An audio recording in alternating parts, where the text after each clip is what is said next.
Ah, China. When one thinks of this magnificent country, one cannot help but envision the Wanli Changcheng,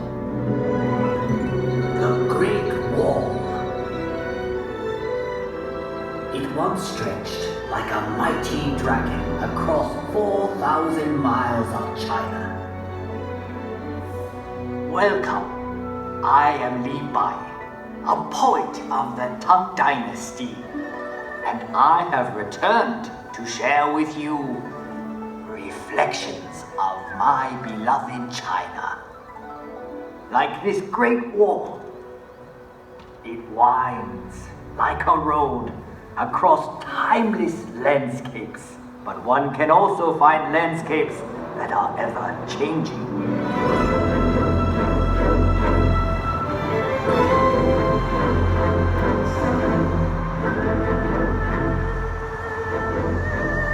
Shanghai, a city forever reinventing itself. Vibrant, sophisticated, romantic.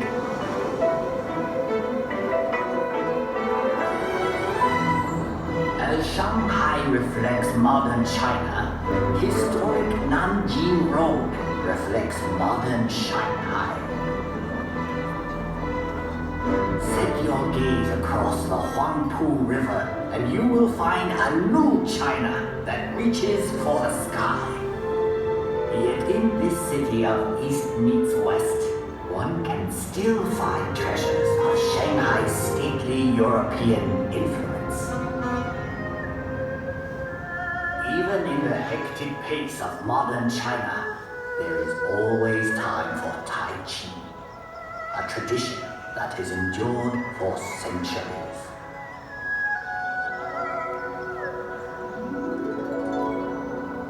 Up here on Huangshan, at the Sea of Clouds, painters and poets like myself have been inspired for generations.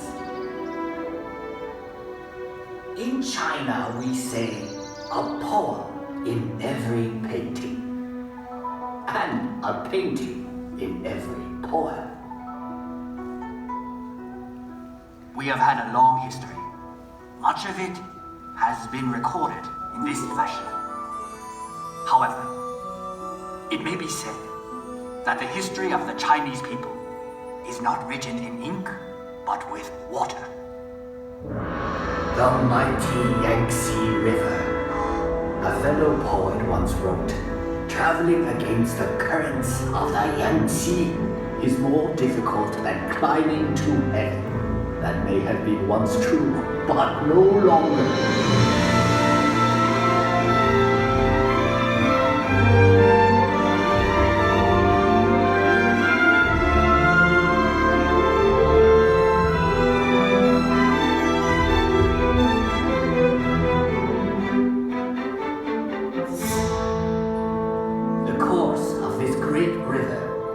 Mountains and valleys touches the lives of 500 million Chinese.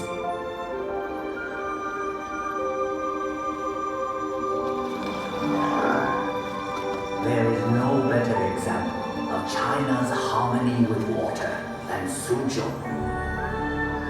This ancient city sits on the longest man-made waterway in the world. When Marco Polo traveled this way, he called Suzhou the Venice of the East. I suppose if I had traveled to Europe, they would now call Venice the Suzhou of the West. So vast is China that even within her borders are many exotic lands and contrasts. From the serenity of Heavenly Lake to the busy night market of Urumqi. Here one discovers that Xinjiang province is home to many ethnic peoples with their own unique customs and their own unique cuisines.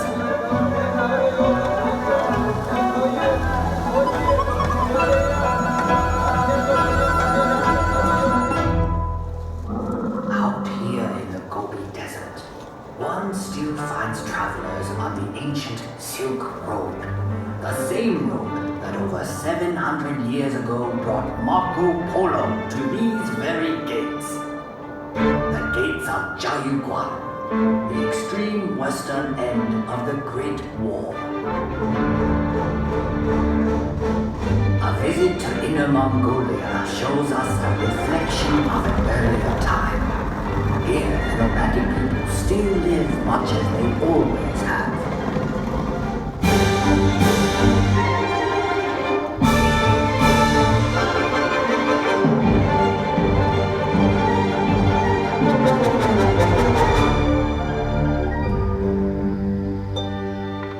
Far to the south is Yunnan Province, home to many of China's national minorities. The cultures of this province are as diverse as the landscape, like the Shilin stone forest, one of nature's unique wonders. In the far northeast is Heilongjiang. Although winter here can last 6 months, the people celebrate by carving magical sculptures of ice.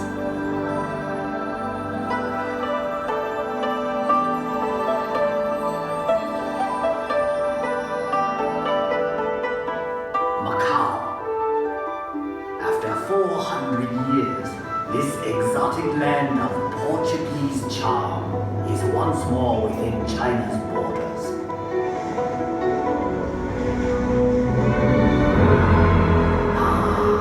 Hong Kong, one of the most exciting cities on earth. A city steeped in Western culture, but still uniquely Chinese.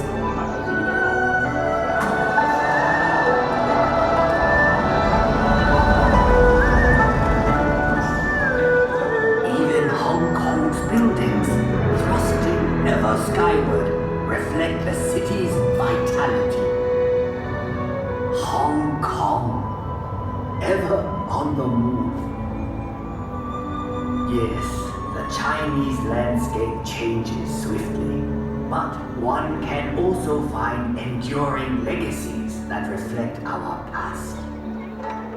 Everywhere one sees our history.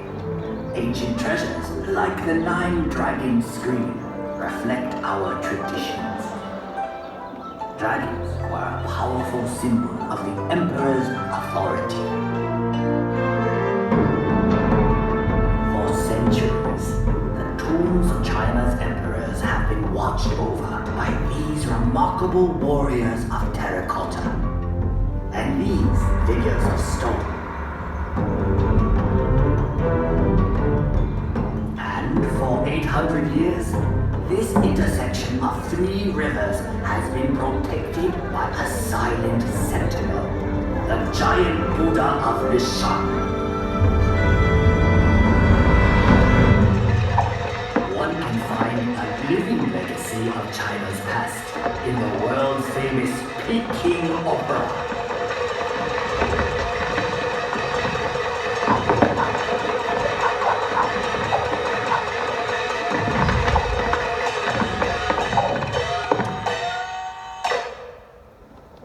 In the center of Beijing is perhaps China's greatest legacy, the Forbidden City.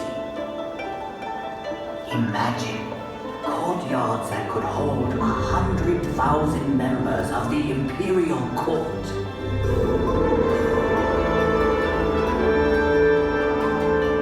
For 500 years, this vast walled city was the home of 24 emperors, the sons of heaven.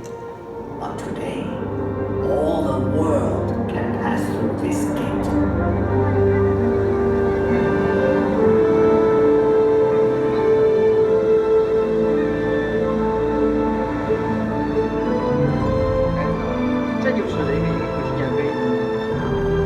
Tiananmen Square. To stand here is to stand at the heart of China.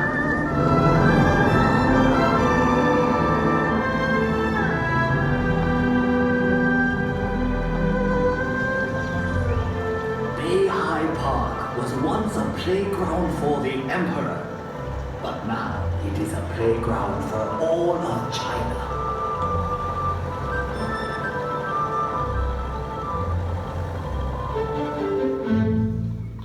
I have brought you to a place of unique beauty called Reed Flute Cave. The same forces that shape these pillars of stone have done a more remarkable job directly above us.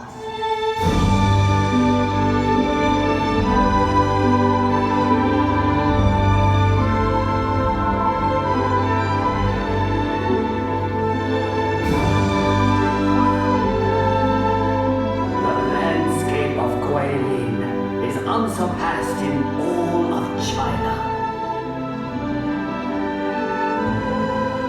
Countless artists and poets have struggled to capture the unique beauty of this region.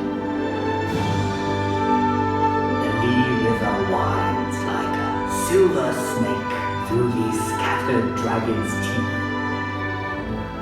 I once wrote, "Whoever looks on this loses himself in eternity."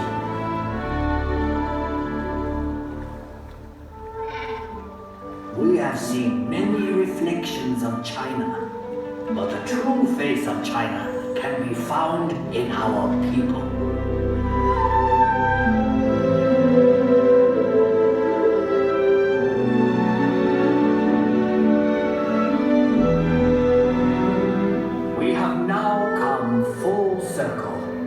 Sadly, that means this is where we must part. But I hope you will return to China someday. I'll wave of the hand now, and I am gone. Lowering my head, I dream that I am home. Until we meet again, Saijian. We hope you enjoyed seeing reflections of China. Now please gather all your personal belongings and exit to the open doors on my right.